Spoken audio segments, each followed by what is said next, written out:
तर मंडळी कसे आहेत, मजेत आहात ना? मी नम्रता जाधव तुम्हा सर्वांचं मनापासून आपल्या आजच्या ब्लॉगमध्ये खूप खूप स्वागत.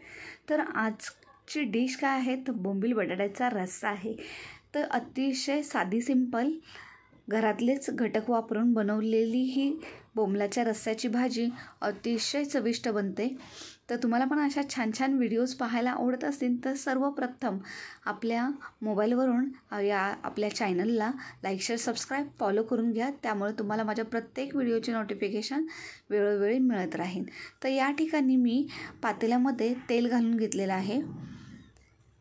तेल जवळजवळ 2 पळी इतकं आहे. त्यानंतर या ठिकाणी मी भिजवलेले बोंबील आहेत ते घालून घेतलेले आहे. बोंबील हे मी आधी तव्यावरती सुक्केच भाजून घेऊन 5 मिनटं मी त्यांना पाण्यामध्ये भिजत ठेवले आहेत आणि 5 मिनटांनंतर हलक्या हातानेच 3 पाण्यातून त्यांना धुवून घेतलेले आहे. त्यानंतर या ठिकाणी हे बोंबील कुरकुरीत होईपर्यंत आपल्याला भाजून घ्यायचे आहेत. थोडं तेल मला कमी वाटलं म्हणून मी या ठिकाणी 1 पळी तेल घालून घेतलेलं आहे. त्यामुळे पूर्ण आपले हे बोंबील इथं आहेत ते तेलामध्ये पूर्णपणे भिजतील आणि तळले जातील. छान कुरकुरीत होईपर्यंत आपल्याला हे फ्राय करायचे आहे. त्यामुळे काय होतं की आपल्या या भाजीची चव वाढते. मस्त बोंबील कुरकुरीत या ठिकाणी होत आले आहेत. बोंबील कुरकुरीत जर नाही केले तर या भाजीला मजाच नाही आहे. त्यामुळे ही एक स्टेप खूप जास्त इम्पॉर्टंट आहे. छान मस्त ब्राऊन होईपर्यंत ह्यांना आपण फ्राय करणार आहे. त्यांचा कलर बदलला आणि कुरकुरीत ते झाले की आपल्याला याला साईडला काढून घ्यायचे आहेत. अधूनमधून आपल्याला याला हलवत राहायचं आहे, म्हणजे सगळीकडनं ते भाजले जातात, तळले जातात. थोडे थोडे करून या ठिकाणी मी सगळे बोंबील काढून घेतलेले आहेत. तर आता फोडणी बघूयात. फोडणीसाठी या ठिकाणी मी कांदा घालून घेणार आहे.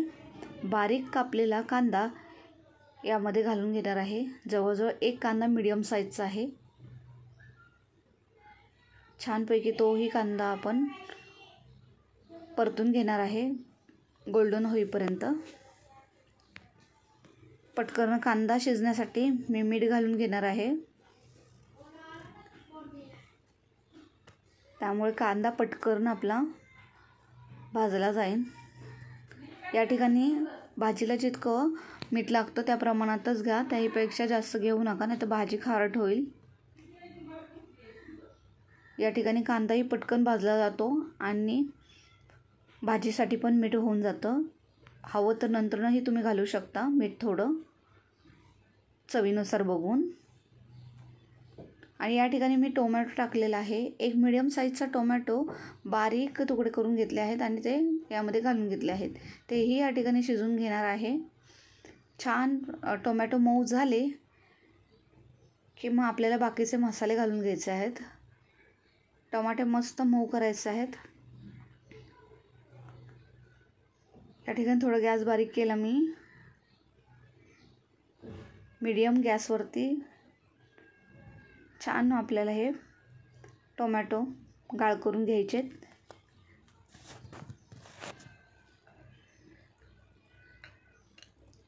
अशाच प्रकारचे व्हिडिओ पाहण्यासाठी आशा करते की तुम्ही चॅनलला सबस्क्राईब केलं असेल, फॉलो केलं असेल. अतिशय साध्या सिंपल रेसिपीज पण अतिशय चविष्ट अशा रेसिपीज पाहण्यासाठी तुम्ही तुमच्या मोबाईलवरून या आपल्या चॅनलची लिंक आपल्या मित्रांसोबत, मैत्रिणींसोबत, नातेवाईकांसोबत किंवा आपल्या मिस्टरांसाठी आणि किंवा मैत्रिणींसाठी अशा सर्वांसाठी तुम्ही शेअर केली असेल लिंक अशी आशा करते. या ठिकाणी मी आपला घरगुती कांदा मसाला असतो तो या ठिकाणी टाकून घेतला आहे.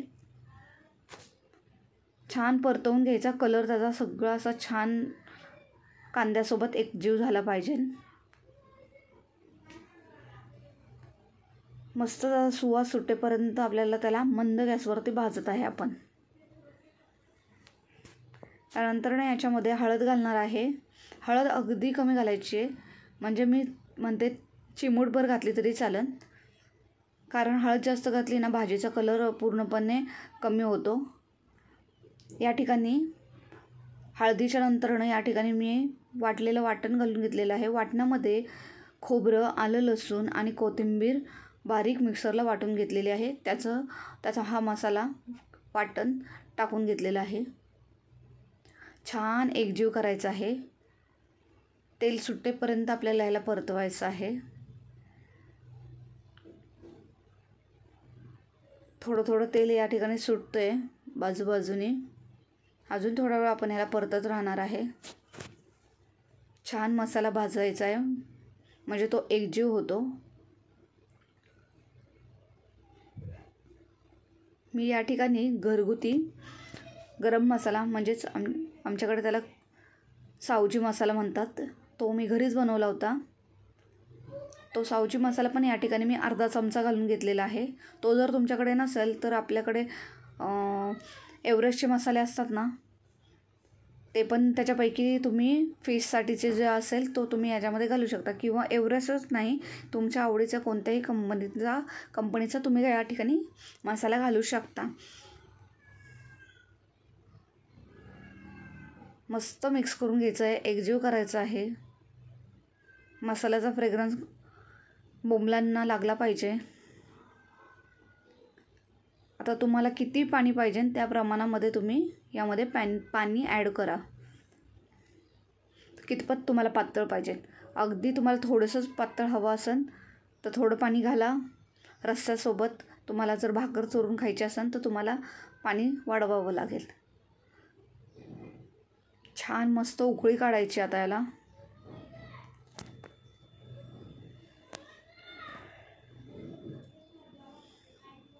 थोडीशी उकळी यायला लागली की या ठिकाणी कापलेले बटाटे घालून घेतले आहे.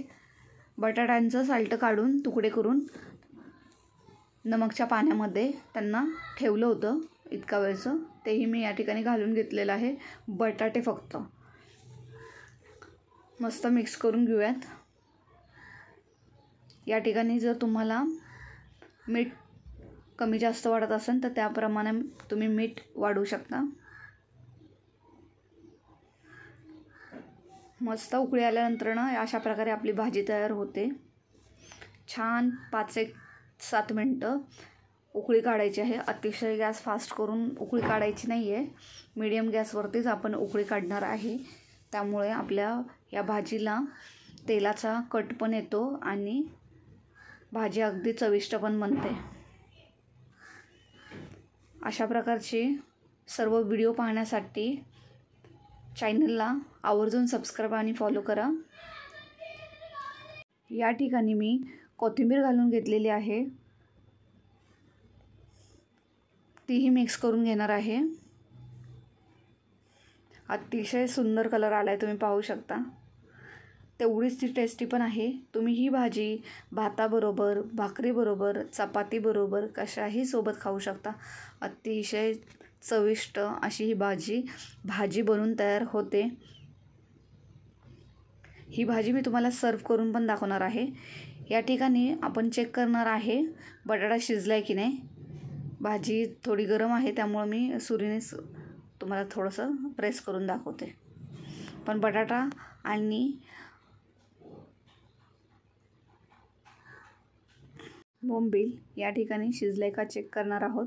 बोंबील या ठिकाणी शिजलेलं आहे, तुम्ही बघू शकता, आणि बटाटाही शिजलेला आहे. अशी मस्त भाजी तयार होते बघा.